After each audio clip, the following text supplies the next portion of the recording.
वाहतूक कोंडीचा सर्वसामान्य जुन्नरकरांना फटका. जुन्नर नगरपालिकेचा गलथान कारभार चव्हाट्यावर.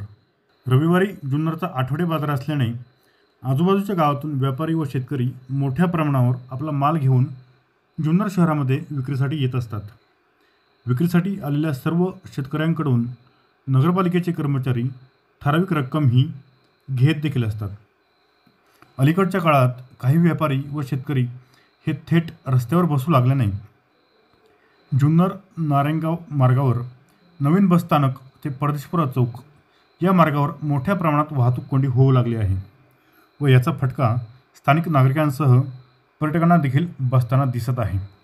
खरं तर अशातच एखादी दुर्घटना झाली, आपत्ती ओढावली तर तिथून दुचाकी देखील जाणार नाही, तिथून ॲम्ब्युलन्स कशी जाऊ शकते. गेले 2 ते 2.5 वर्ष जुन्नर नगरपालिकेवर प्रशासक असल्याने स्थानिक कामासंदर्भात त्यांची उदासीनता दिसून येत आहे. या निमित्ताने पोलीस प्रशासनाला देखील विनंती आहे की या बाबीकडे आपण देखील गांभीर्याने पाहून सर्वसामान्य जुन्नरकरांची या त्रासातून मुक्तता करावी व जुन्नरच्या आठवडे बाजाराला शिस्त लावावी ही विनंती.